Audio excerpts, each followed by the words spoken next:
التنقل المستدام مسؤول على 25% ديال الانبعاثات ديال الكربون في العالم، وهذه أيضًا فرصة ثمينة بالنسبة للتطور ديال المنظومة الصناعية في المغرب، حيث المغرب عنده مقومات قوية باش يساهم في هذا التحول العالمي بالنسبة للتنقل المستدام، بالنسبة للسيارات الكهربائية، بالنسبة للسيارات والشاحنات والبواخر اللي كتستعمل الهيدروجين، وبالنسبة أيضًا للعدد ديال المشاريع القوية اللي غتنمي الصادرات ديالنا، اللي غتقوي القدرات ديال المنظومة الصناعية المغربية باش تخلق فرص الشغل من أجل الدخول لهذا العهد الصناعي الجديد طبقًا للتوجيهات الملكية السامية. Alors, tout d'abord, on est un partenaire dans l'organisation de cet événement très très important parce qu'aujourd'hui, la mobilité durable, c'est quelque chose qui s'impose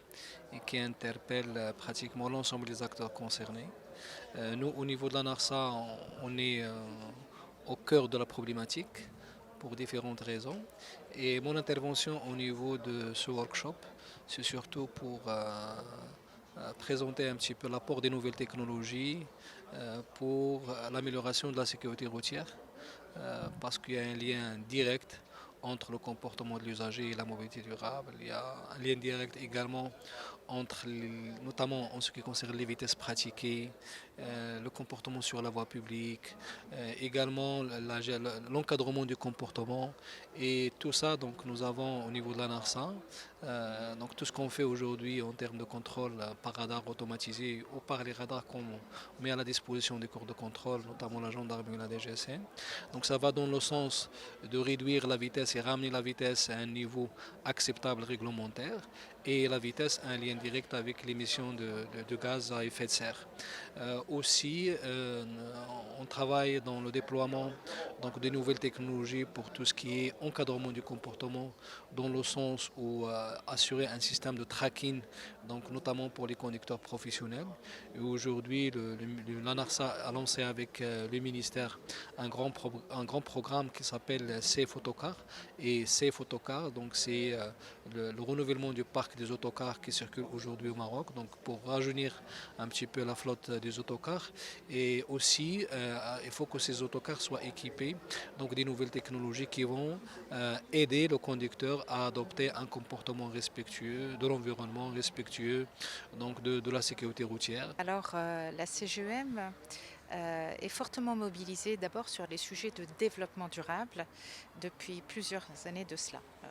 Nous avons beaucoup travaillé sur les sujets d'économie verte, d'énergie renouvelable, et là maintenant nous avons rajouté une nouvelle couche dans notre feuille de route qui tient à cœur à notre président et vice-président général sur les enjeux de mobilité durable. Dans les enjeux de mobilité durable, bien sûr, nous avons mené une étude en 2021 qui était vraiment une étude qui a fédéré toutes les parties prenantes, aussi bien les départements sectoriels, secteur privé, tissu associatif, d'autres organisations également. Et pour réfléchir non seulement aux priorités sur lesquelles il faudra agir si l'on veut avoir une mobilité durable qui contribue au développement économique et social du pays, mais aussi une mobilité durable qui soit pérenne, et donc quelles sont les conditions et les priorités.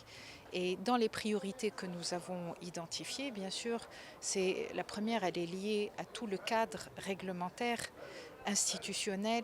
C'est très important, la réglementation. Lorsqu'on introduit des changements ou des nouveautés, il faut pouvoir réglementer, légiférer pour accompagner notamment le secteur privé pour se développer dans le domaine de la mobilité durable. Alors la mobilité durable est un sujet complexe qui bien sûr nous interpelle sur des considérations d'abord écologiques, mais pas seulement.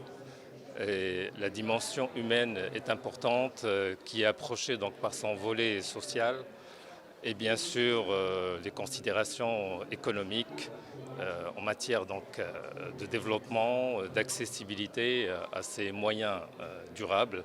La mobilité, disons qu'aujourd'hui, est perçue aussi comme une occasion de développement de toute société, parce qu'au-delà des considérations humaines, du bien-être du citoyen, elle permet de saisir des opportunités d'emploi, de développement d'activités et d'innovation. C'est un gisement dans différents secteurs qui permettent notamment de mobiliser les capacités créatives des jeunes, mais aussi des institutions en matière de mise en place de moyens respectueux de l'environnement, en même temps qui permettent une accessibilité améliorée des connexions facilitées. Et à cet égard, les technologies, notamment le digital, l'intelligence artificielle, peuvent jouer un rôle majeur pour un pays en plein développement comme le Maroc. C'est un créneau, je dirais, indéniablement porteur où il y a matière d'accompagner, d'accélérer l'ambition d'émergence du pays. Je suis très contente aujourd'hui d'être au Forum des mobilités durables. C'est une vraie fierté, nous qui avons initié cette mobilité durable il y a quelques années en France. Et en tant que Marocain, voir que le Maroc s'intéresse à tous ces sujets de développement durable, de transition écologique et de mobilité est une vraie fierté. Et puis quand on regarde les intervenants, on se rend bien compte que c'est un sujet auquel le Maroc est sensible, que le Maroc veut déployer pour venir repenser la ville de demain, désengorger les villes pour les générations futures. Cette occasion nous a déjà donné l'occasion de se rencontrer tous les acteurs concernés par la mobilité durable au Maroc, secteur privé, secteur public, institutions de financement, éventuellement des citoyens. Et on se rend compte effectivement qu'il y a déjà cette prise de conscience collective de l'importance du sujet. Et au-delà, il y a des initiatives qui sont lancées ici et là, qui vont dans le sens d'améliorer, on va dire, l'impact environnemental de notre système de mobilité.